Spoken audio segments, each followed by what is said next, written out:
സമ്പത്ത് നിലനിൽക്കുന്നതല്ല. കായബലം അത് നിലനിൽക്കുന്നതല്ല.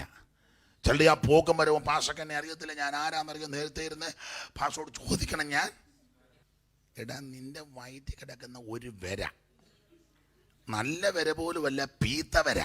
കാരണം ഈ ഏട്ടക്കൂരി മൂരിക്കാളെ അറിഞ്ഞു പിടിക്കുന്നുണ്ട്, വര തന്നെ പരുവക്കേടാ. ആ വയറ്റിൽ കിടക്കുന്ന പീത്ത വര ഒന്ന് കിടക്കുന്ന കിടപ്പിൽ ഇങ്ങനെ വെച്ചാൽ മതി.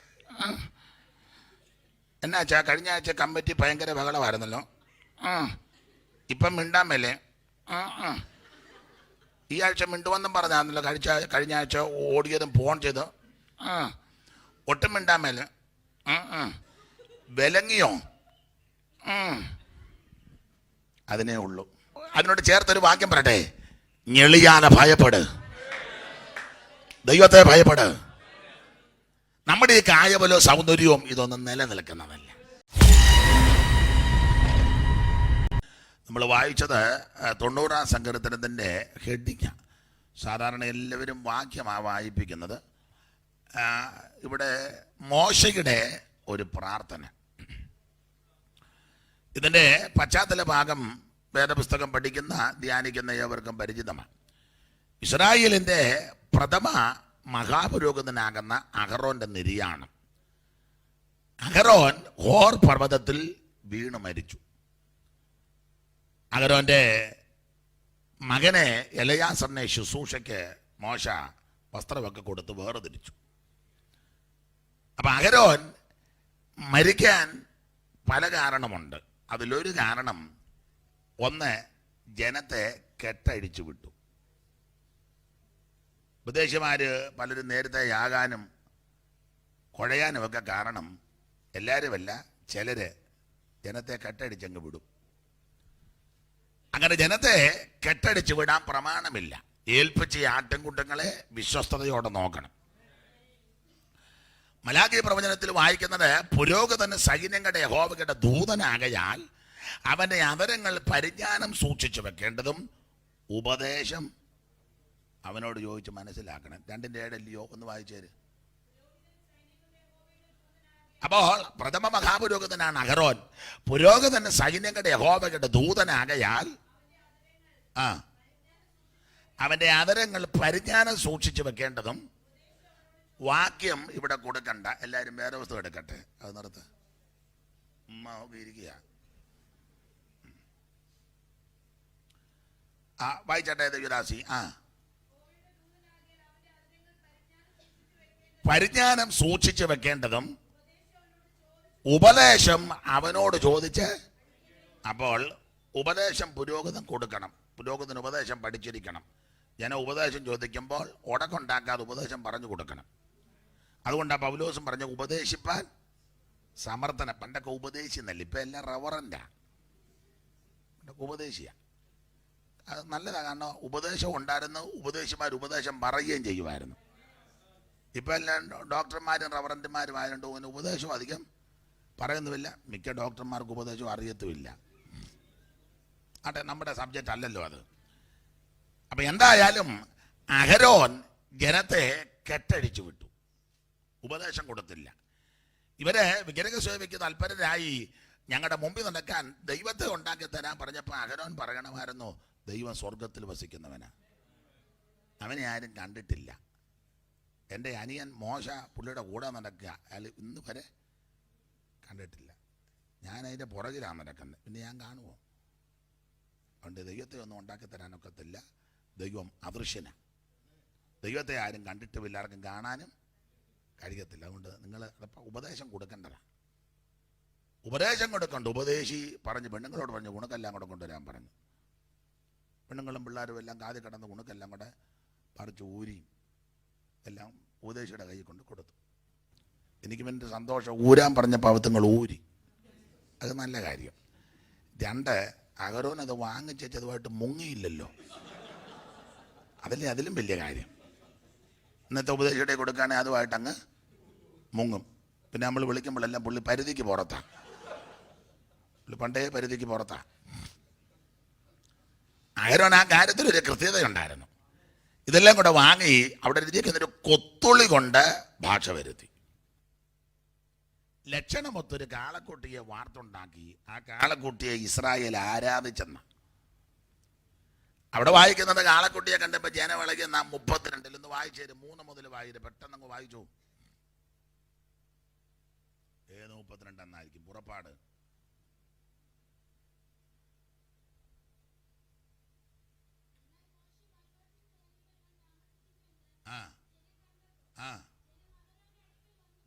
ജനം അഹരോന്റെ അടുക്കൽ വന്ന് ഞങ്ങളുടെ മുമ്പിൽ നടക്കേണ്ട ദൈവത്തെ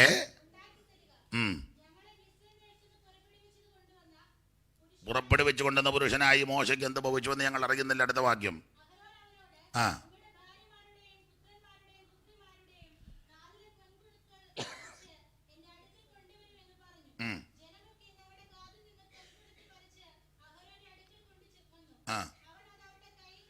അവൻ അത് അവരുടെ കയ്യിൽ നിന്ന് വാങ്ങി ഒരു കൊത്തുള്ളി കൊണ്ട്, ഭാഷ എന്ന് പറഞ്ഞ രൂപം, ഷെയ്പ്പ്, അതാ ഭാഷ വരുത്തി ലക്ഷണമൊത്ത ഒരു കാളക്കുട്ടിയെ, നല്ല പരുവത്തിനൊരു കാളക്കുട്ടിയെ അവൻ വാർത്തുണ്ടാക്കി.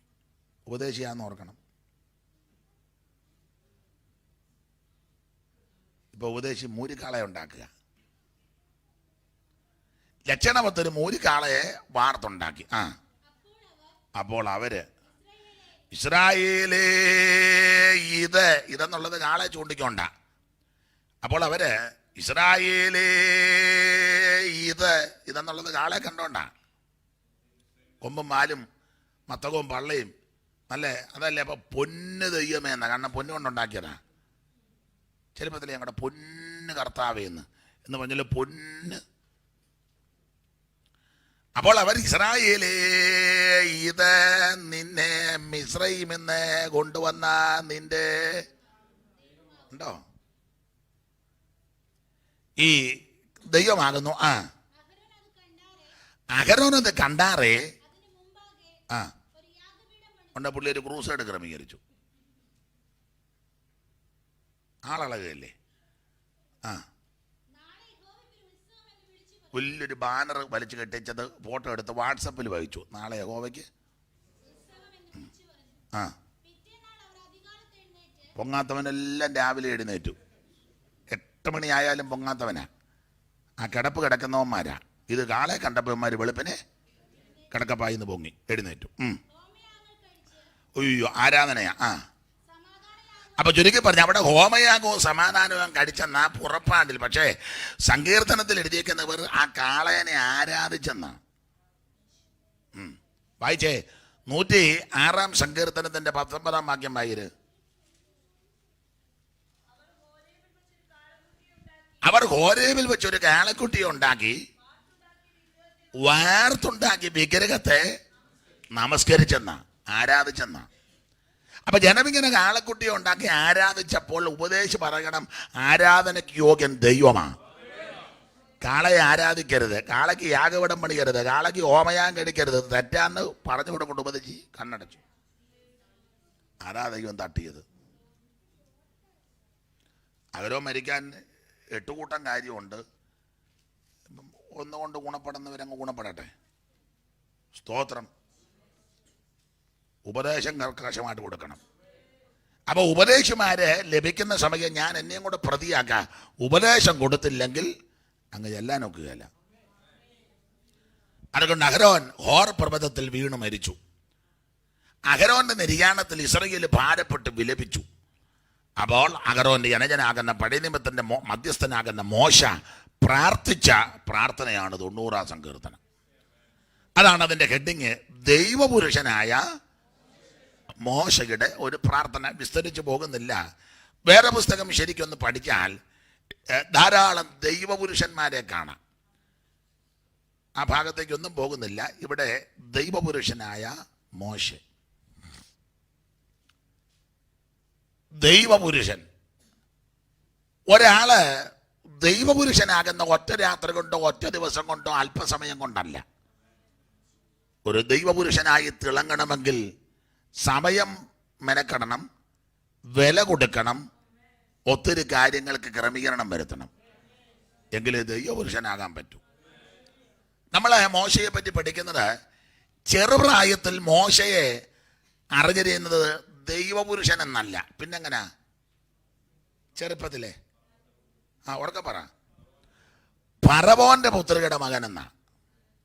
ആ എബ്രായ ലേഖനം 11-ാം അധ്യായത്തിന്റെ 25-ാമത്തെ വാക്യം ഒന്ന് വായിച്ചേ.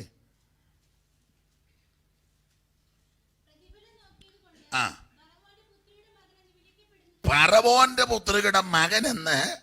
അപ്പൊ ചെറുപ്രായത്തിൽ, ബാല്യപ്രായത്തിലും യൗവനത്തിലുമൊക്കെ മോശയെ അറിഞ്ഞിരുന്നത് ഫറവോന്റെ പുത്രിയുടെ മകൻ എന്ന്. ആ പയ്യനേതാ? അത് ഫറവോന്റെ പുത്രിയുടെ മോന. ഒരു ക്രെഡിറ്റാ. ഏതാ ചെറുപ്പക്കാരൻ? ആ ഫറവോന്റെ പുത്രിയുടെ മകനാ. അപ്പൊ ഫറവോന്റെ പുത്രിയുടെ മകൻ എന്ന ബാല്യത്തിലും യൗവനത്തിലും അറിയപ്പെട്ടത് ആ മനുഷ്യൻ എങ്ങനെ ഒടുവിൽ ദൈവപുരുഷനായി തീർന്നേ? മോശയുടെ ആഗ്രഹം പറയാം, ഫറവോന്റെ പുത്രിയുടെ മകൻ എന്ന് വിളിക്കപ്പെടുന്ന പുള്ളി നിരസിക്കുക. അത് പുള്ളിയുടെ ആഗ്രഹം എന്നെ ദൈവപുരുഷൻ എന്നറിഞ്ഞാൽ മതി. ഞാനും നിങ്ങളിൽ പലരും ദൈവപുരുഷൻ എന്നുള്ളത് വേണ്ടി പാർക്കും. പിന്നെ എങ്ങനാ? നമുക്കെല്ലാം ഫറവോന്റെ പുത്രിയുടെ മകനെന്ന്. ഞാൻ എന്നെയും കൂടെ പ്രതിയാക്കുക. ഉപദേശി എന്ന് പറയുന്നൊന്നും ആർക്കും ഇഷ്ടമല്ല. ഇപ്പം എന്നെ മുഖം അങ്ങ് വല്ലാതാകും. സ്തോത്രം. മോശ അങ്ങനല്ല, ദൈവപുരുഷനായിട്ട് അറിയാനാണ് ഇഷ്ടപ്പെട്ട്. അപ്പോൾ ഒരു ചെറിയ പഠനം നമുക്ക് ശാന്തമായിട്ട് ചിന്തിക്കാം. മോശ ആരാ? ഓടിച്ച് ചിന്തിക്കാം. ഒന്ന്, മോശയെ പറ്റി പഠിക്കുമ്പോൾ അക്കാലത്ത് ജനിച്ച് ജീവിച്ച സകല ആൾക്കാരിലും സൗന്ദര്യത്തിൽ ഒന്നാമനായിരുന്നു മോശ. മോശയുടെ സൗന്ദര്യത്തെ പറ്റി നിങ്ങളെന്തോ മോളെ നീ സംസാരിക്കാതിരി, നിഞ്ഞിവിടുന്ന നിഞ്ഞു വന്നേ.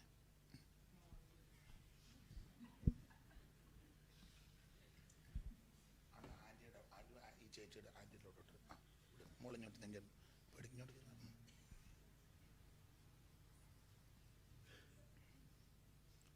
11 കഴിയുമ്പോൾ ഇവിടെ വന്നിരുന്നോണം, 12 കഴിയുമ്പോൾ ഇവിടെ വന്നിരുന്നോണം. അപ്പോൾ മോശയെ പറ്റി പഠിക്കുന്നത് അക്കാലത്ത് ജീവിച്ച സകല യൗവനക്കാരിലും സൗന്ദര്യ സമ്പൂർണ്ണ.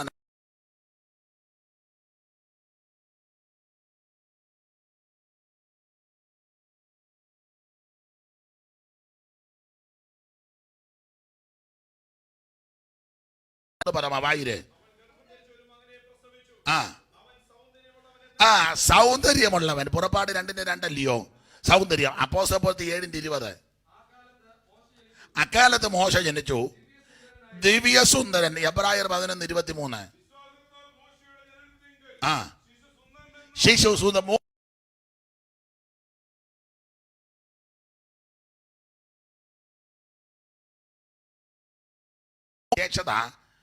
ഒരു ദൈവീക കൃപയുള്ള സൗന്ദര്യമാണ്. ഈ ചില ഉപദേശിമാരെയും ചില സഹോദരന്മാരെയും കണ്ട് ക്ലീൻ ഷേവാ, പക്ഷെ ഒരു പ്രത്യേക ഐശ്വര്യമാണ്. അതേസമയം കപ്പടാമീശ വെച്ചിരിക്കുന്ന ചിലര്, എല്ലാവരുമല്ല, ഉടക്കുണ്ടാക്കി എൻ്റെ കൊങ്ങായ്ക്കൊന്നും പിടിക്കരുത്, ഇടയ്ക്കിടയ്ക്ക് ഇങ്ങനെ തിരുമുഖം ചെയ്യുക. നിന്നേക്കാളും നല്ലതാ. ഞാൻ പറഞ്ഞ കള്ളമാണ് പറയണം, ശരിയാന്ന് പറ. വാക്യമൊക്കെ വായിച്ച് എനിക്ക് ഇഷ്ടപ്പെട്ട്. കാരണം ഇത് മോശയ്ക്കൊരു ദൈവിക സൗന്ദര്യമാണ്. മൂലപരമാ സുന്ദരൻ, ദിവ്യ സുന്ദരൻ, സൗന്ദര്യമുള്ളവൻ. ഇത് ഒരു ദൈവിക സൗന്ദര്യമാണ്. ഞാനൊരു കാര്യം പറയാം. മോശയുടെ സൗന്ദര്യം ആർട്ടിഫിഷ്യലായിട്ട് ഉണ്ടാക്കിയെടുത്തതല്ല, ജന്മനാ ലഭിച്ചതാ. ഉടക്കുണ്ടാക്കാതിരിക്കാമെങ്കിൽ പറയാം, നമ്മൾ എന്ത് കഷ്ടപ്പെട്ടിട്ടാ ഈ പരുവത്തിലിപ്പം, അല്ലേ? രാവിലെ മുതൽ ഇല്ലേ? പറ, എന്ത് നമ്മൾ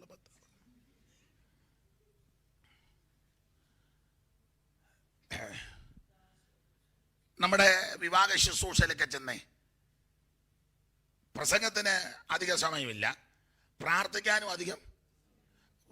വീട്ടുകാർ പറഞ്ഞ് പെട്ടെന്ന് എല്ലാം കൂടെ ഒരു 1.5 അങ്ങേയറ്റം പോയാ അല്ലേ 2 മണിക്കൂർ കൊണ്ട്. എവിടാ വീട്? ഇവിടെ 3 അസംബ്ലി സോണിലാണോ? പൗലോച്ചൻ്റെ ഇരുന്നിടത്തോ? ഞാൻ ചോദിക്കുന്നതിന് പരമാർത്ഥവും സത്യവും പറയണം. ശുശ്രൂഷയ്ക്ക് എല്ലാം കൂടെ 2 മണിക്കൂർ, അമ്മയും മക്കളും എല്ലാം കൂടെ ഒരുങ്ങാൻ എത്ര മണിക്കൂർ എടുക്കും? കുറഞ്ഞത് സത്യം പറയണം, പറ. ആരെയും നോക്കുകയൊന്നും വേണ്ട. പുള്ളിക്കാരി വന്നിട്ടുണ്ടോ? അതൊന്നും നോക്കുകയൊന്നും വേണ്ട. നമ്മൾ രണ്ടൊരു ധാരണയിൽ കുറഞ്ഞതൊരു 4-5 മണിക്കൂറെങ്കിലും ഒരുങ്ങരുതെന്നല്ല ഞാൻ പറഞ്ഞത്, മാന്യമായിട്ട് പോകണം. അതിനേറെ സമയം. 5 മണിക്ക് പോകും ബ്യൂട്ടി പാർലറിൽ ചിലര്, അല്ലേ? അത് നിങ്ങൾ തന്നെ ചിന്തിക്കുക. ആത്മിക ശുശ്രൂഷയ്ക്ക് അധികം സമയം. ഇതെല്ലാം ദൈവം കണ്ടുകൊണ്ടിരിക്കുകയല്ലേ? എന്നിട്ട് തന്നെ ഒരുങ്ങി തീരുന്നുണ്ടോ? അവിടെ വിവരിക്കുന്നില്ല. മോശയുടെ സൗന്ദര്യം കൃത്രിമമായിട്ട് ആർട്ടിഫിഷ്യലായിട്ട് ഉണ്ടാക്കിയെടുത്ത സൗന്ദര്യമല്ല, ദൈവം കൊടുത്ത സൗന്ദര്യം. അതെ, ഒന്ന്, മോശയെ പോലെ സൗന്ദര്യമുള്ളൊരു വ്യക്തി അക്കാലത്തില്ല. സ്തോത്രം. 2, മോശയുടെ വിശേഷത, അക്കാലത്ത് ജീവിച്ച സകല യൗവനക്കാരിലും വിദ്യാ നിപുണനായിരുന്നു മോശ. ആ 7-ാം അധ്യായത്തിന്റെ 22 വായിച്ച അപ്പോസ്തല പ്രവൃത്തി മതി. സകല ജ്ഞാനവും അഭ്യസിച്ചെന്ന, എല്ലാ വിഷയത്തിലും അഗാധ ജ്ഞാനം. നമുക്കൊക്കെ ഓരോ വിഷയത്തിലാ, അല്ലേ? അത് തന്നെ എത്ര? മോശ സകല ജ്ഞാനവും അഭ്യസിച്ചെന്ന.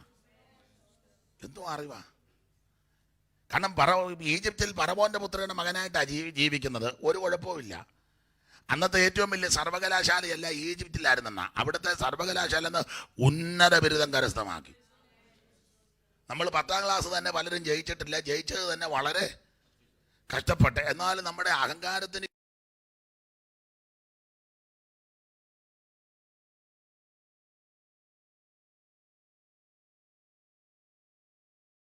പഴയ അച്ചായന്മാര് പലരും അറബ് ചോദിച്ചു, സർട്ടിഫിക്കറ്റ് അന്ന് കല്യാണക്കുറിയാ കാണിച്ചേ. ലോഞ്ചിൽ വന്ന ആൾക്കാരുടെ കാര്യമാണ് എല്ലാവരും, അല്ല ചിലരെ കല്യാണക്കുറി അവർക്കും അറിയാമല്ലോ. നോക്കിയപ്പോൾ സൈഡെല്ലാം ഗിൽറ്റ്.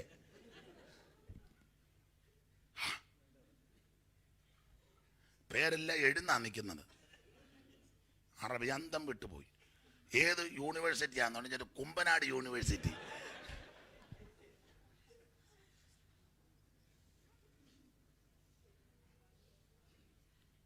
ദൈവമേന്ന് വിളിച്ചത് ഇതെല്ലാം കേൾക്കേണ്ടി വന്നെന്നാന്നോ? അപ്പൊ ശ്രദ്ധിച്ചേ, ഇകഴ്ത്തി പറഞ്ഞതല്ല, അതിൻ്റെ ഒരു വശം പറഞ്ഞതാ. പക്ഷേ മോശയെ പോലെ വിദ്യാഭ്യാസമുള്ള ഒരു വ്യക്തി ആ കാലത്തില്ല. നമുക്കറിയാം, ഇന്ത്യ കണ്ടതിലേക്ക് വെച്ച് വിദ്യാ നിപുണന്മാരിൽ ഒരാളായിരുന്നു എസ് രാധാകൃഷ്ണൻ, സർവേപ്പള്ളി. അദ്ദേഹത്തെ പറ്റി ഞാൻ വായിച്ചതും പഠിച്ചതും 28 ഡോക്ടറേറ്റ് ഉണ്ടായിരുന്നെന്ന്. നിങ്ങൾ ഞെട്ടുവെന്നാ ഞാൻ ഓർത്തത്. അതിന് മനസ്സിലാകാഴ്ച കൊണ്ടാണോ? 28 ഡോക്ടറേറ്റ്. നിങ്ങളിപ്പോൾ പറയാം ഞങ്ങൾ ഇതിലും വലുത് കേട്ടിട്ട് ഞെട്ടിയിട്ടില്ല. പിന്നെ ഇന്ത്യ കണ്ടതിലേക്കും വെച്ച് ഉന്നതനായൊരു മനുഷ്യനായിരുന്നു വിദ്യാനിപുണൻ എസ് രാധാകൃഷ്ണൻ, സർവേപ്പള്ളി. അദ്ദേഹത്തെ പറ്റി വായിച്ചതും പഠിച്ചതും കേട്ടതും 28 ഡോക്ടറേറ്റ്. അദ്ദേഹം കേംബ്രിഡ്ജിലും ഓക്സ്ഫോർഡിലും വിസിറ്റിംഗ് പ്രൊഫസറായിരുന്നെന്ന്. അദ്ദേഹത്തിൻ്റെ 1 മണിക്കൂർ ക്ലാസ് കേൾക്കാൻ ലോകത്തിലെ ഉന്നതന്മാരാ കേംബ്രിഡ്ജ് യൂണിവേഴ്സിറ്റി കാത്തിരിക്കുന്നത്. ലോകത്തിലെ ഉന്നതന്മാർ. രാധാകൃഷ്ണൻ്റെ 1 മണിക്കൂറത്തെ ക്ലാസ് കേംബ്രിഡ്ജ് എന്ന് കേൾക്കുമ്പോൾ തന്നെ അറിയാമല്ലോ. ഞാൻ കേംബ്രിഡ്ജ് പോയിട്ട് ഒരു ബ്രിഡ്ജിലും ഞാൻ കയറിയിട്ട്, എന്നാലും ഞാൻ അവിടെ ചെന്നപ്പോൾ അതൊന്ന് കാണാൻ പോയി. പഠിക്കാനൊത്തില്ലെങ്കിൽ അവിടെ ഒന്ന് കണ്ടേച്ചെങ്കിലും. അപ്പം ലണ്ടനിൽ ചെന്നപ്പോൾ സഹോദരന്മാരെന്നെ കൊണ്ടുപോയി കാണിച്ചു. ദൈവമേ, കാറേ തന്നെ നടന്നിട്ട് തീരുന്നില്ല. വലിയ യൂണിവേഴ്സിറ്റി. ആ കേംബ്രിഡ്ജ് യൂണിവേഴ്സിറ്റിയിൽ വിസിറ്റിംഗ് പ്രൊഫസറായിരുന്ന രാധാകൃഷ്ണൻ അദ്ദേഹത്തിൻ്റെ ക്ലാസ് കേൾക്കാൻ ആകാംക്ഷാഭരിതരായിട്ടിരിക്കുക. ഉന്നതനായ മനുഷ്യൻ. അതെ, അങ്ങനെയുള്ള വിദ്യാനിപുണന്മാർ ധാരാളം ഉണ്ടായിരുന്നു. മോശെ അതിലൊക്കെ മെച്ചപ്പെട്ടയാളാ. സകല ജ്ഞാനവും അഭ്യസിച്ചെന്ന എല്ലാ വിഷയത്തിലും അഗാധ പാണ്ഡിത്യം. അപ്പോൾ ഒന്ന് വിദ്യാ നിപുണൻ, രണ്ട് സൗന്ദര്യ സമ്പൂർണൻ. സ്തോത്രം. മൂന്ന് മോശയുടെ ഒരു വിശേഷത, മിസ്രയീമിലെ സകല നിക്ഷേപത്തിന്റെ ഉടമസ്ഥൻ. ന്യായമായിട്ടൊരു ചിന്ത പറഞ്ഞാൽ മോശയെപ്പോലെ സ്വത്തിന് അർഹരായവർ അക്കാലത്തില്ല. കാരണം മിസ്രയീമിലെ നിക്ഷേപം നിർണ്ണയിക്കാൻ പറ്റാത്ത വിധത്തില്ല. ഈജിപ്തില്ലയോ, മഹാരാജ്യമല്ലേ, ഗുപ്തനിധികൾ എന്നൊക്കെയാ പ്രയോഗം. എന്ന് പറഞ്ഞാൽ കുടിച്ചൊക്കെ ഇട്ടിരിക്കുക. എവിടെയൊക്കെ എന്തൊക്കെയാണെന്ന് ആർക്കും നിർണ്ണയിക്കാനൊക്കത്തില്ല. അതുപോലെ നിക്ഷേപം മിസ്രയീമിലുണ്ട്. ലോകത്തിലെ ഒരു ചെറിയ രാജ്യമാകുന്ന ഇന്ത്യയിലെ ഒരു ചെറിയ സംസ്ഥാനമാകുന്ന കാച്ചിക്ക പരുവത്ത് കിടക്കുന്ന കേരളത്തിൻ്റെ 14 ജില്ലയിലെ തെക്കേറ്റത്തെ ജില്ലയാകുന്ന തിരുവനന്തപുരം ജില്ലയുടെ പ്രധാനപ്പെട്ട ഒരു ഭാഗത്തിരിക്കുന്ന ചെറിയൊരു ക്ഷേത്രമാകുന്ന പൊട്ടുപോലിക്കുന്ന പത്മനാഭപുരസ്വാമി ക്ഷേത്രത്തിലെ 4 അറയ്ക്കകത്ത് 3 അറ തുറന്നപ്പോൾ കണ്ണ് മഞ്ഞളിച്ചു. നമ്മുടെ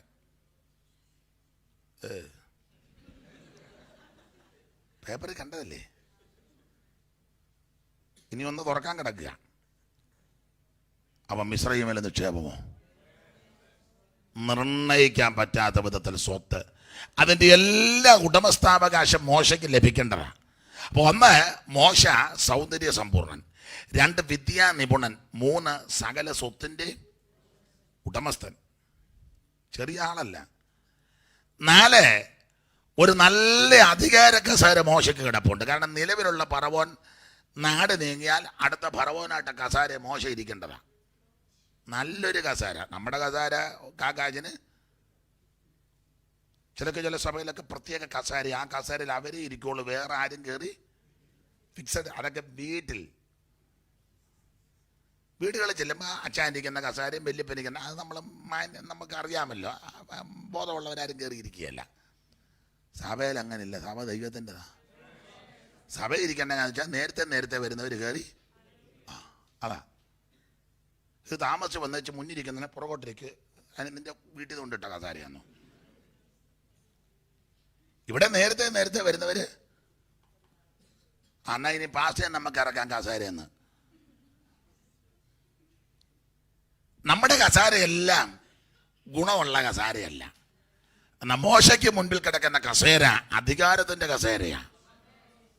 അതിലിരുന്നൊരു ഓർഡർ കൊടുത്താൽ മതി, അന്നേരം തീരും സകലതും. അപ്പൊ നല്ലൊരു അധികാര കസേര, നല്ല സ്ഥാനം.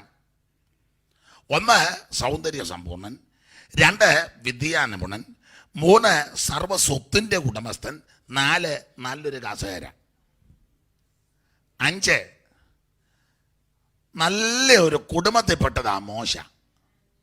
ലേവി ഗോത്രം, അപ്പനും അമ്മയും ലേവി ഗോത്രത്തിൽപ്പെട്ടതാ. സ്തോത്രം. അനുഗ്രഹിക്കപ്പെട്ട ഒരു കുടുംബത്തിലാണ് മോശയുടെ ജനനം. നിങ്ങളെങ്ങനെ ഉൾക്കൊള്ളുമെന്നറിയത്തില്ല. എൻ്റെ ഭാഷയിലാണ്. നല്ല ആഢ്യത്വമുള്ള അനുഗ്രഹിക്കപ്പെട്ട ഒരു കുടുംബത്തിൽ ജനിച്ചതാ മോശ. സ്തോത്രം. ഇപ്പം എത്ര പോയിന്റ് പറഞ്ഞു?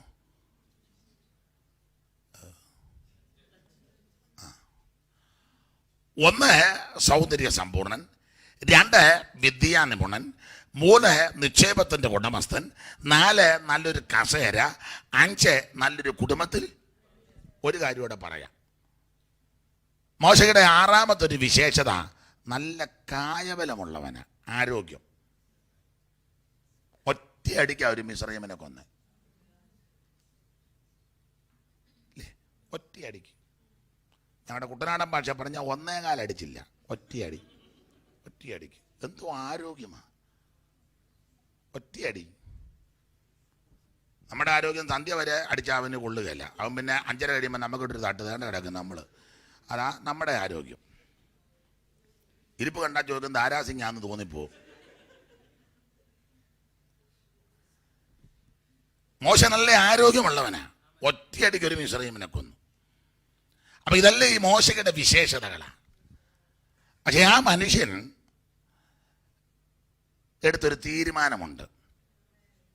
ഞാൻ ഈ സൗന്ദര്യത്തെ വലുതായിട്ട് കാണുന്നില്ല.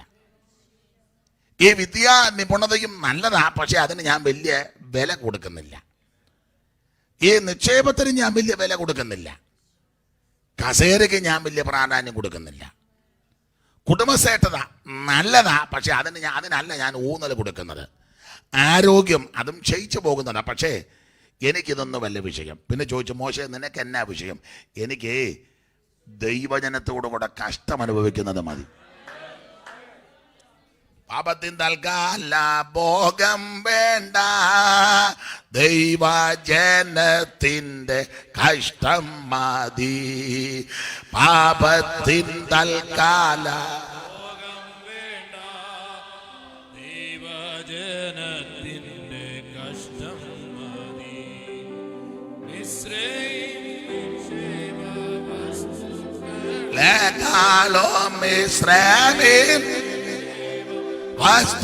വസ്തുക്കളെക്കാൾ ക്രിസ്തുവിൽ നിന്ന് സമ്പത്ത് നെണ്ണുന്ന ക്രിസ്തുവിൻ അവിടെ പാടാനധികം നേരമില്ല. അപ്പോൾ മിശ്രയിമിലെ നിക്ഷേപങ്ങളെക്കാൾ എനിക്ക് ക്രിസ്തുവിനെ നിന്ന മതി. എനിക്ക് ദൈവജനത്തോടു കൂടെ കഷ്ടം മതി. എന്ത് നല്ല കാഴ്ചപ്പാടാ. മോശ പറഞ്ഞത് ഈ സൗന്ദര്യം അത് പുഴു പോലെ ക്ഷയിക്കുന്നതല്ലേ. ഒരു ചെറിയ നുണല്ലേ, ചൊറിഞ്ഞു, തടിപ്പ്, അസ്വസ്ഥത. ഡോക്ടർ ഉദാഹരണമാണ്, ഡോക്ടറെ കാണിച്ചു. ഡോക്ടർക്ക് ഒരു ഡൗട്ട്. എന്തിനേറെ പരിശോധനയ്ക്ക് ബയോസിക്ക് അയച്ചു. പരുവക്കേടായി, വഷളായി. ഇവിടെ ഓർക്കണം, സൗന്ദര്യം പോയി. വരാതിരിക്കട്ടെ, വന്നവരെ സുഖപ്പെടുത്തട്ടെ. ഞാനൊരു ഉദാഹരണം പറഞ്ഞതാ. അതേ ഉള്ളു സൗന്ദര്യം, അതിനേ ഉള്ളൂ. പിന്നെ എന്തുവാ, വിദ്യാനിപുണത നല്ലതാ. വിദ്യാഭ്യാസം പഠിക്കാവുന്നിടത്തോളം പഠിച്ചോണം, പിള്ളേരെല്ലാം പഠിച്ചോണം. എത്ര പഠിച്ചാലും എന്തും വീണ്ടും ഞരമ്പാ പോകുന്നത്. ഒരെണ്ണം തെറ്റിയാ പോരെ. പഠിച്ചതാണോ പിന്നെ പറയാനേ? നമ്മൾ ചിലരെ പറ്റി പറയല്ലേ, അയ്യോ പഠിച്ച് ഇങ്ങനെ ആയതാ. ഞങ്ങളുടെ ഈ നാട്ടിൽ പുള്ളിയെ പോലെ വിദ്യാഭ്യാസമുള്ള ഒരെണ്ണം ഒന്ന് തിരിഞ്ഞതാ. വരാതിരിക്കട്ടെ, വന്നവരെ സുഖപ്പെടുത്തട്ടെ. അതേ ഉള്ളെന്നാ ഞാനീ പറഞ്ഞത്. 3, സമ്പത്ത്. ഇപ്പോൾ ഉള്ള കാശ് നല്ലൊരു പനിക്കില്ല. കാരണം ഇത് ആശുപത്രി കേസ് മിക്കയിടത്തും ബിസിനസ് അല്ലേ. നടന്നങ്ങോട്ട് ചെല്ലുമ്പോൾ പറഞ്ഞ ഐസിയിലോട്ട് കയറിക്കോളനാ. അവർ തുറന്നവിടെ വെച്ചോണ്ടിരിക്കുക അല്ലേ. ഒരു കുഴപ്പമില്ലാന്ന് നടന്നാ എന്നത്. 5-6 പരിശോധന കഴിഞ്ഞ് അപ്പുറേ കൂടെ വന്ന് ഇതിലേ കൂടെ നമ്മളെ കയറ്റി അതിലേ കൂടെ വന്നാൽ പറഞ്ഞ് 8 ബ്ലോക്ക് ഉണ്ട്, മിക്കവാറും ഉച്ചയ്ക്ക് തട്ടിപ്പോകുമെന്ന്. ഒരുമാതിരിപ്പെട്ടിട്ട് പേടിച്ചു പോകും. അവിടെ ചോദിക്കും, കൂടെ ആരേലും? ചില അപ്പന്മാരും തള്ളമാരും ഒറ്റയ്ക്ക് ആശുപത്രി ചെല്ലരുത്, കഴിവിൻ്റെ പരമാവധി. നാട്ടിലൊക്കെ ചില അമ്മമാരും അപ്പന്മാരും ചെല്ലുമ്പോൾ ഡോക്ടർമാർ ഇരുത്തി വെച്ച് കണ്ടപ്പോൾ ഇച്ചിരി കനവുള്ളൊരു തള്ളയാണെന്ന് തോന്നി. ഉടനെ അവർ കയ്യിലെ പൾസുമൊക്കെ പിടിച്ച് പരിശോധിച്ച് എല്ലാം മക്കളുണ്ടോ അമ്മച്ചി? പിന്നെ തള്ള പുങ്കത്തരം പറഞ്ഞ തള്ളയാ. 6 പേരുണ്ട്. എങ്ങനെ അമ്മച്ചി വന്ന? ഡ്രൈവറുണ്ട്. 6 പേരെവിടാ? മൂത്തവൻ കാലിഫോർണിയയിൽ. അപ്പം ഡോക്ടർക്ക് മനസ്സിലായി തള്ളയെ വെച്ച് നമ്മുടെ ബിൽഡിങ്ങിൻ്റെ പണി അല്ലേ. 2ാമത്തെ ആള് അവൻ ന്യൂസിലൻഡിൽ. പെൺപിള്ളേരുണ്ടോ? ഉണ്ട്. മൂത്തവള് ന്യൂയോർക്കിൽ. അവർ എന്ന് പോയത്? അവളവിടെ പോയിട്ട് 45 കൊല്ലമായി. അപ്പോൾ ഡോക്ടർക്ക് മനസ്സിലായി നല്ലതുപോലെ തള്ളയെ വെച്ച് ബിസിനസ്സാ മിക്കടത്തും. തള്ള ഗമയ്ക്ക് പറഞ്ഞതാ. അന്നേരം അവർ മനസ്സിലാക്കി നമ്മുടെ 3 ബിൽഡിങ് പണി തുടങ്ങിയതേ ഉള്ളൂ. ഈ തള്ള ഒരു 2 മാസം ഇട്ട ബിസിനസ്സാ. അവസാനം ചുമ്മാ ഇരുന്ന തള്ളയ്ക്ക് മരുന്നെല്ലാം കൂടെ അതും ഇതെല്ലാം ചെയ്ത് തള്ളയ്ക്ക്. പിന്നെ എന്തിനും കൂടി അവസാനം ICU കയറ്റി ആമ്പലിൻ്റെ വള്ളി പോലെ തള്ള ഇടയ്ക്കിടയ്ക്ക് കണ്ടിങ്ങനെ നോക്കുന്നുണ്ട്. പിള്ളേരും വന്നു. തള്ള ഗുണമായോ? അതുമില്ല. അവർക്ക് 10-25 ലക്ഷം രൂപയും. ഇവന്മാരാരും സ്വോത്ര കാഴ്ച പോലും ഇടുന്നവന്മാരല്ല. ദൈവവേലയ്ക്ക് കൊടുക്കാറുണ്ട്, അങ്ങനെയും ഗുണം വന്നേന്.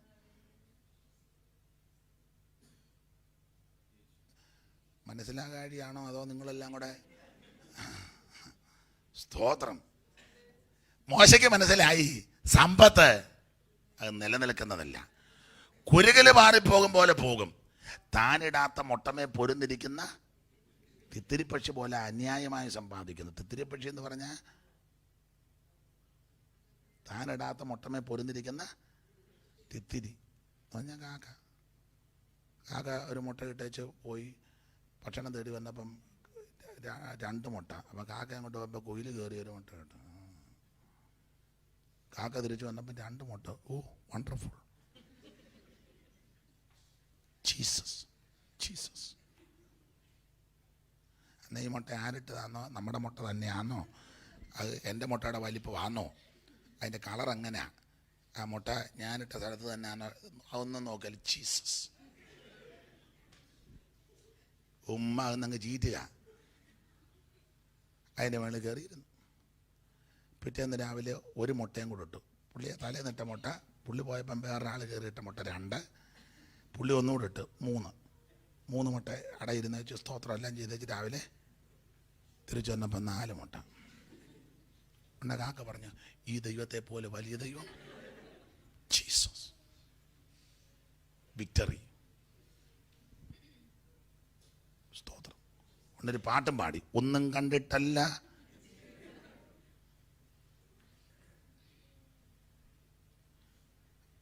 പോയിട്ട് തിരിച്ചു വന്നപ്പോൾ ഒരു മുട്ടയും കൂടെ 5.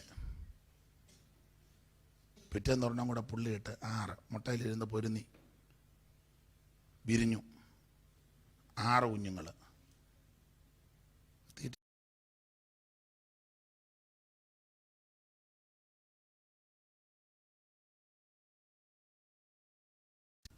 എല്ലാം പറഞ്ഞ് ഞാൻ പഠിപ്പിക്കുന്നത് പോലെ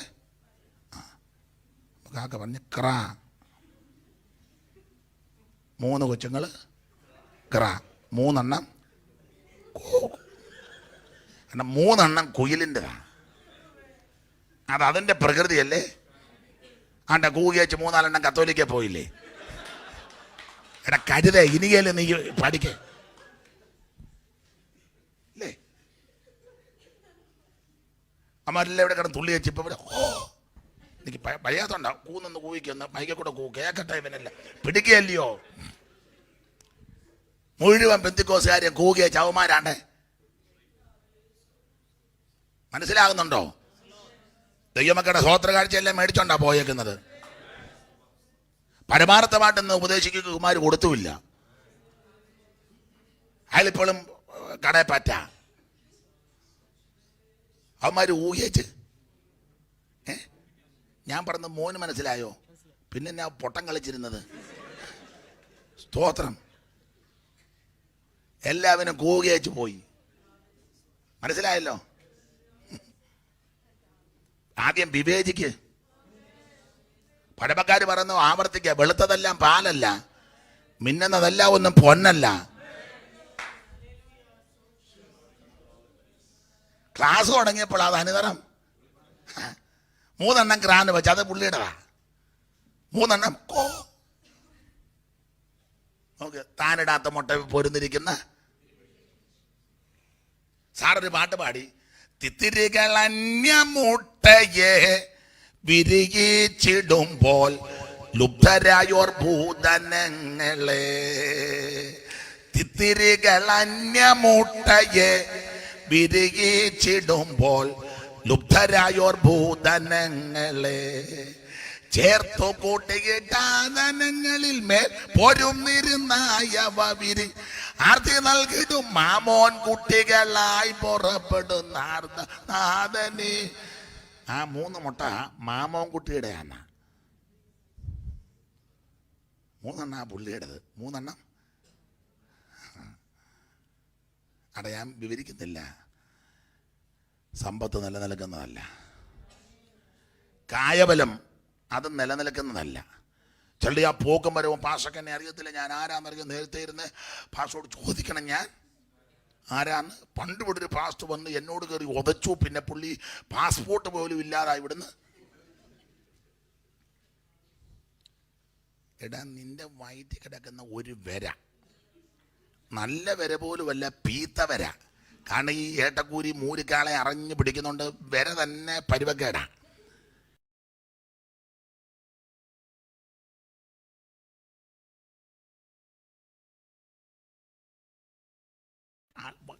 വരയ്ക്കും ഒരു സ്റ്റാൻഡേർഡ് ഇല്ലടാ. ആ വയറ്റി കിടക്കുന്ന പീത്ത വര ഒന്ന് കിടക്കുന്ന കിടപ്പിൽ ഇങ്ങനെ വെച്ചാൽ മതി. എന്നാ വെച്ചാൽ കഴിഞ്ഞ ആഴ്ച കമ്മിറ്റി ഭയങ്കര ബഹളമായിരുന്നല്ലോ. ഇപ്പം മിണ്ടാൻ മേലേ. ഈ ആഴ്ച മിണ്ടുവെന്നും പറഞ്ഞായിരുന്നല്ലോ കഴിഞ്ഞ ആഴ്ച ഓടിയതും ഫോൺ ചെയ്തു. ഒട്ടും മിണ്ടാൻ മേലെ. വിലങ്ങിയോ? അതിനേ ഉള്ളൂ.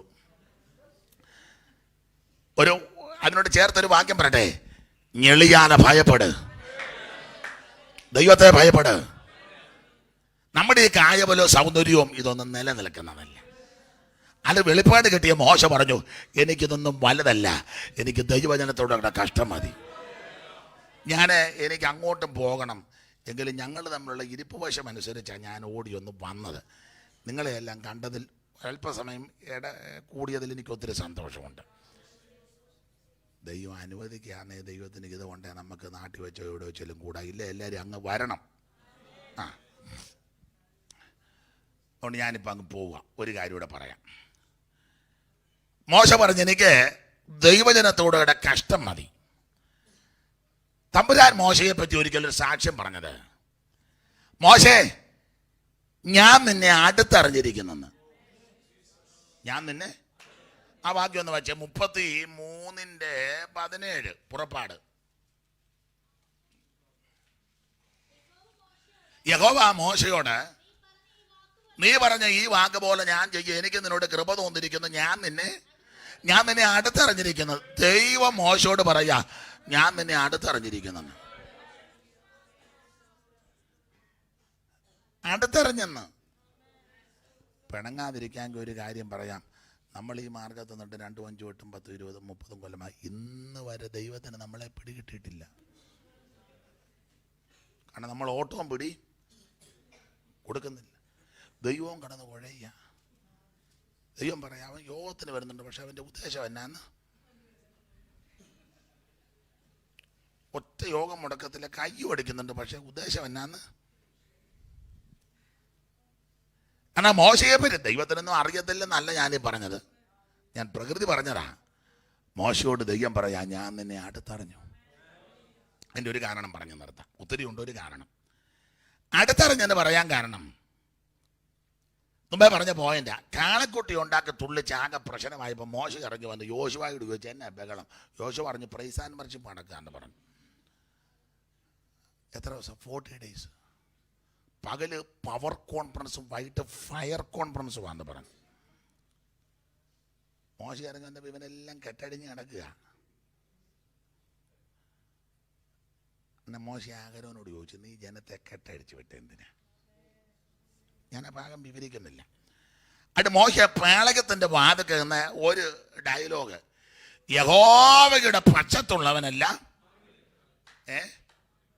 മാറി നിൽക്കട്ടെന്ന് വേദപുസ്തകത്തിലൊന്നുമില്ല. വേദപുസ്തകത്തില്ലാത്ത കാര്യമൊന്നും പറയാൻ ഞാൻ അനുവദിക്കുകയില്ല. പുസ്തകം വായിര്. എല്ലാവരും പറഞ്ഞ കേട്ടോണ്ട് കീറാണ്.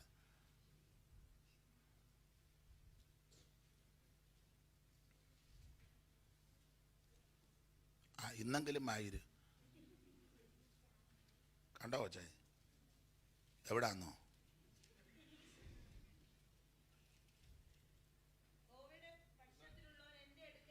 അങ്ങനെ വേറെ ദിവസത്തെ എഴുതിയേക്കുന്നത്. യഹോവയുടെ പക്ഷത്തുള്ളവനല്ല എൻ്റെ അടുക്ക വരട്ടെ. അല്ല, നിങ്ങൾ പറഞ്ഞതിനോട് ഞാൻ ഇപ്പം യോജിക്കുക. ഇപ്പം യഹോവയുടെ പക്ഷത്തുള്ളവനെ എല്ലാം മാറ്റി നിർത്തിയിരിക്കുന്ന കാലമാണ്. എന്നിട്ട് ഗുണ്ടകളായിരിക്കും കൈകാര്യം ചെയ്യുന്നത്. യഹോവയുടെ പക്ഷത്തുള്ളവനെല്ലാം എല്ലാത്തിനും മാറ്റി നിർത്തി. അതിപ്പോൾ മിക്കയിടവും ഭരിക്കുന്നത് ആരാ? ചില ഇടങ്ങളിലൊക്കെ ഇലക്ഷന്റെ സമയത്ത് ചെന്ന് ഗുണ്ടകളാ, കാശ് വാരി. എവിടാന്ന് ഇപ്പൊ എന്നോട് ചോദിക്കരുത്.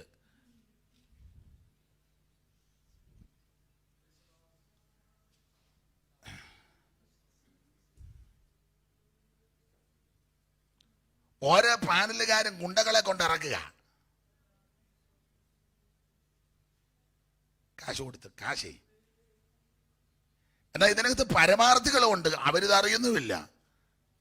അവരൊക്കെ അവനും പാസ്റ്ററാന്ന, കാരണം അന്നൊന്ന് പഠിച്ചാൽ മതിയല്ലോ. എന്തുവാ ഇത്? ഭയമാകുന്നു കണ്ടിട്ട്. അപ്പം നിങ്ങൾ പറഞ്ഞത് കുറച്ചുകൂടെ ഇപ്പോഴത്തെ സാഹചര്യം അനുസരിച്ച് യഹോവയുടെ പക്ഷത്തുള്ളെല്ലാം മാറ്റി ഗ്രൗണ്ടിന് വെളിയിൽ കളഞ്ഞു വെച്ച് മറ്റവരെല്ലാം കൂടെ. മോശ പറഞ്ഞത് അങ്ങനല്ല, യഹോവയുടെ പക്ഷത്തുള്ളവനല്ല എന്ന് പറഞ്ഞാൽ ഞാൻ യഹോവയുടെ പക്ഷത്ത് നിൽക്കുക, ആരെങ്കിലും നിൽക്കാനുണ്ടോ ഇങ്ങോട്ട് വരാൻ പറഞ്ഞു. അന്നേരം ലേവി ചാടി കയറി, ലേവി കണ്ണ് കാണിച്ച് കയറാൻ പറഞ്ഞു. കാരണം ലേവിയെ പണ്ട് അപ്പം പ്രാഗി അലച്ചേച്ച് പോയതാ. 49:5 ശിമയോനൻ ലേവിയ സഹോദരന്മാർ അവരുടെ വാളുകൾ സാഹസത്തിന്റെ ആയുധങ്ങൾ എന്നുള്ളമേ അവരുടെ മന്ത്രണത്തിൽ കൂടരുത്, എൻ മനമേ അവരുടെ യോഗത്തിന്. അപ്പൊ അപ്പൻ യോഗം മുടക്കി, ലേവി യോഗം വെച്ചാൽ പോകരുത്, നമ്മുടെ യോഗത്തിന് ലേവിയെ വിളിക്കുകയും ചെയ്യരുതെന്ന് ഒരു നോട്ടീസ് പോലും കൊടുക്കുകയില്ല. ലേവി കേസിനൊന്നും പോയില്ല, താന്നിരുന്ന് പ്രാർത്ഥിച്ചു. ലേവിക്കറിയാൻ ദൈവം ഒരു അവസരം ഒരുക്കി തരും. ലേവി താന്നിരുന്നപ്പോൾ തമ്പുരാൻ മോശയെ കൊണ്ട് പറപ്പിച്ചു, യഹോവയുടെ പക്ഷത്തുള്ളവരെല്ലാം ഇങ്ങോട്ട് വരാൻ. അപ്പൊ ലേവി പറഞ്ഞത് അവസരം വരിക, ചാടി കയറാൻ പറഞ്ഞു. ചാടി കയറി. മോശ പറഞ്ഞ് അറിഞ്ഞേക്കാൻ പറഞ്ഞൊരു അറ്റം മുതൽ ഒന്നാധിപന്മാർക്ക് അരിജം കയറിയിരിക്കുക, ഇമാര് യോഗത്തിന് വിളിക്കാത്തതിൻ്റെ അവസരം തരാത്തതിൻ്റെ. ലേവി വാളെടുത്ത് നാടൻ ഭാഷ പറഞ്ഞ ഒരു അറ്റം മുതൽ അറിഞ്ഞതിനെ പറ്റി വാക്യം എഴുതിയേക്കുന്ന അവൻ അപ്പനെന്നും അമ്മയെന്നൊന്നും നോക്കിയില്ല, സഹോദരന്മാരൊന്നും നോക്കിയില്ല. പെട്ടെന്ന് വായിച്ചേ അല്ലെന്ന്. ആവർത്തനം 33:8 പിന്നെ ഒരു ഭാഗം മാത്രം വായിച്ച അങ്ങനെ ആ കാര്യം അറിയുന്നേ. ലേവിയെ കുറിച്ച് അവൻ പറഞ്ഞത് എന്നതാ? നിന്റെ തുമ്മീമോ ഊറിയുമും അടുത്തത്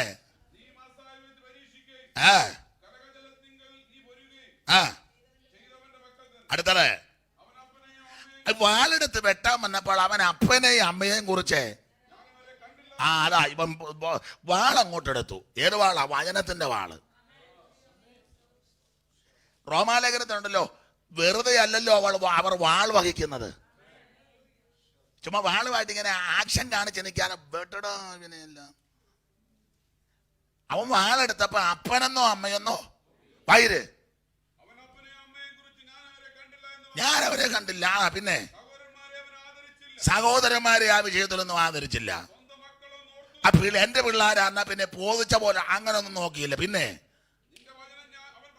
നിന്റെ വചനം അവർ പ്രമാണിച്ചു, വചനം കാത്തു പ്രമാണിച്ചു. കണ്ടോ? വാളെടുത്തപ്പോൾ അയ്യോ എൻ്റെ അപ്പനാന്നാ പിന്നെ ആ വിഷയം പ്രസംഗിക്കണ്ട. അപ്പനൊക്കെ വീട്ടിൽ, അയ്യോ എൻ്റെ പെമ്പളയാ വീട്ടിൽ ചെന്ന് അവളാ കഞ്ഞി തരേണ്ടത്, പെമ്പളയൊക്കെ വീട്ടിൽ. എൻ്റെ പിള്ളേരാ. ലേവി അതൊന്നും നോക്കിയില്ല. വചനമാകുന്ന വാളെടുത്ത് കൂട്ടത്ത് ആറഞ്ഞു. ഞാനങ്ങ് നിർത്താം. ഞാനൊരു 11:55 നിർത്തി പോകാനായിരുന്നത്, പിന്നെ ഒരു നിയോഗം കിട്ടിയോണ്ട് അങ്ങ് പറഞ്ഞനാ. ആഴഞ്ഞു പിടിച്ചു. മോശ ഒടുവിൽ പർവ്വതത്തിൽ കയറി ചെന്നു. അടുത്തറിഞ്ഞെന്ന് പറയാൻ്റെ ചിന്തയാ. തമ്പുരാൻ പറഞ്ഞാണ്ട് കാളക്കൊട്ടിയുണ്ട് ആകെ അഗരോനെ കൂടെ തുള്ളിയവനെ ആരാധിച്ചവനെല്ലാം ഞാൻ ഇപ്പം തട്ടിക്കളയും. ഉടനെ മോശ പറഞ്ഞ് കൊല്ലരുത്. ഇവന്മാർ ചെയ്തതെല്ലാം കുഴപ്പടിയാന്ന് എനിക്ക് പറയാം എല്ലാവർക്കും. പക്ഷേ ഇപ്പോൾ കൊല്ലരുത്. അതിന് കാരണം ഇപ്പോൾ കൊന്നാൽ മിസ്രൈമിൽ കേട്ടാൽ പറയും കനാനെ കൊണ്ടുപോകാൻ കഴിവില്ലാഞ്ഞിട്ട് കൊന്നതാണ്. 2 കനാൻ നാടുകാർ കേട്ടാൽ പറയും പേടിച്ചിങ്ങോട്ട് വരാതിരിക്കാൻ കൊന്നതാണ്. പഠിപ്പിക്കുകയല്ല, അപേക്ഷ, കൊല്ലരുത്. അപ്പം മുകളിൽ ചെന്നപ്പോൾ താഴെയുള്ള ജനത്തിനെ വേണ്ടി ഇടിവ് നിൽക്കുക. താഴെ നിന്നപ്പോൾ മോശ പറഞ്ഞു യഹോവയുടെ പക്ഷത്തുള്ളവൻ വരാൻ. അർത്ഥം ഇത്രയുള്ളൂ. താഴെ നിന്നപ്പം ദൈവത്തിന്റെ പ്രതിപുരുഷനായിട്ട് ദൈവപുരുഷനായിട്ട് നിൽക്കുക. കൂടെ ആരുണ്ട്, കൂടെ എത്ര പേരുണ്ട്, ഗ്രൂപ്പ് അതൊന്നും മോശയ്ക്ക് വിഷയമല്ല. ഞാൻ ദൈവത്തിന്റെ പക്ഷത്താ താല്പര്യമുള്ളവർ വരാൻ പറഞ്ഞു. മുകളിൽ ചെന്നപ്പോൾ ജനത്തിന് വേണ്ടി ഇടിവ് നിൽക്കുക. അതാ തമ്പുരാൻ പറഞ്ഞ ഞാൻ നിന്നെ അടുത്തറിഞ്ഞിരിക്കുന്നു. മനസ്സിലാകുന്ന ഭാഷ പറഞ്ഞാൽ മുകളിൽ ചെന്നപ്പോൾ താഴെയുള്ള ജനത്തിന് വേണ്ടി മധ്യസ്ഥത. താഴെ വന്നപ്പോൾ ദൈവത്തിൻ്റെ പ്രതിപുരുഷനായിട്ട് താഴെ നിൽക്കുക. അതാ തിമോഥെയോസിനോട് പറഞ്ഞു, നീയോ ദൈവത്തിൻ്റെ മനുഷ്യനായുള്ളോവേ. അപ്പം തമ്പുരാൻ പറഞ്ഞ് അടുത്തറിഞ്ഞെന്ന് പറയാൻ കാരണം ദൈവത്തിന് മനസ്സിലായി, ഞാൻ താഴോട്ട് ചെന്നില്ലെങ്കിലും ഇവൻ ഒരുത്തൻ താഴെ നിന്നാൽ എനിക്ക് വേണ്ടി നിവരെ നിന്നോളൂ. മുകളിൽ ചെന്നപ്പം ദൈവത്തിന് മനസ്സിലായി, ഇവൻ ജനത്തിൻ്റെ സ്വോത്രകാഴ്ചയും ദേശാമിയോ എല്ലാം അങ്ങോട്ട് അടിച്ചു മാറ്റി വെച്ച് ഇവൻ ഉണ്ടയിടുന്നവനല്ല, ജനത്തിന് വേണ്ടി ഇടിവ് നിൽക്കുന്നവനാണ്. നമ്മളോ മേളിൽ ചെല്ലുമ്പോൾ ദൈവം പറഞ്ഞു, ഇവനെയെല്ലാം ഞാൻ തട്ടും. നമ്മൾ പറയും, ഇപ്പോഴെങ്കിലും മനസ്സിലായില്ല ഇവൻ ഗുണമല്ലെന്ന്. ഇവനെയെല്ലാം വെച്ചോണ്ടാണ് ഞാൻ 2.5 കൊല്ലം ഇപ്പം ഉപദേശിക്കാന്നും പറഞ്ഞ് ഇപ്പോഴെങ്കിലും പിടികിട്ടില്ല. അതുകൊണ്ട് എൻ്റെ ചേട്ടനെ ആഗ്രഹം, ചേട്ടനൊക്കെ ആണെന്നില്ല അയാളിപ്പോൾ ഒരു ഗുണമുള്ള ഒരുത്തനല്ല, അവനെ ആദ്യം തട്ടണം. പിന്നെ ഇപ്പോൾ എൻ്റെ പ്രൈസ് ആൻഡ് വർഷിപ്പുകാരുണ്ട്, അവന്മാരെയും തകർക്കണം. ഇപ്പം നിനക്ക് പിടികിട്ടിയല്ലോ ഇവനൊന്നും ഗുണമല്ലെന്ന്. ഒരു കാര്യം ചെയ്ത് തട്ടിക്കോ, ഞാൻ താഴോട്ടും പോകുന്നില്ല. നമ്മുടെ പ്രകൃതിയാണ്. താഴെ വരുമ്പോൾ നമ്മൾ പ്ലേറ്റ് തിരിക്കും. താഴെ വരുമ്പോൾ നമ്മൾ ഓഡിയൻസോട് പറയും, പുള്ളിക്ക് അങ്ങനെ മേളിയിരുന്ന് ഓരോന്ന് പറഞ്ഞാൽ മതി, നമ്മൾ ആ താറ നിൽക്കുന്നെന്ന് ഓർക്കണം. തൊടരുത്, കഴിക്കരുത്, കുടിക്കരുത്, വലിക്കരുത്, കാണരുത്. പുള്ളിക്ക് അങ്ങനെ പുള്ളിക്ക് മൊബൈലൊന്നും ഇല്ലല്ലോ, പുള്ളിക്ക് വാട്സാപ്പ് ഉണ്ടോ? നമ്മൾ ഈ ഭൂമിയിലായിരിക്കുമ്പോൾ നമുക്ക് ഇതൊക്കെ ആവശ്യമാണ്. വാട്സാപ്പ്, നെറ്റ്, മൊബൈല്, ഇൻ്റർനെറ്റ്, പിന്നെ ആപ്പ്. എന്തോ ആപ്പാ? വാട്സാപ്പ്. പുള്ളിക്ക് ഇതൊന്നുമില്ല, പുള്ളി അങ്ങനെ മേളിയിരുന്ന് ഓരോന്ന്. നമ്മൾ അവസരം പോലെ നിൽക്കും. എന്നാൽ മോശ അങ്ങനല്ല. താഴെ നിന്നപ്പം തമ്പുരാന് മനസ്സിലായി, ഇവൻ എൻ്റെ പ്രതിപുരുഷനാണ്, ദൈവപുരുഷനായ മോശ. ഒത്തിരി കാര്യമുണ്ടത് പറഞ്ഞങ്ങ് നിർത്തുക. മോശ ദൈവപുരുഷനാകാം, കാരണം ദൈവത്തിന് വേണ്ടി നിവരെ നിൽക്കുക. നമുക്ക് ഈ ദിവസങ്ങളിൽ ദൈവപുരുഷന്മാരായിട്ട് ജീവിക്കാം, ദൈവ പൈതങ്ങളായിട്ട് ജീവിക്കാം. എല്ലാവരും കർത്താവ് അനുഗ്രഹിക്കട്ടെ.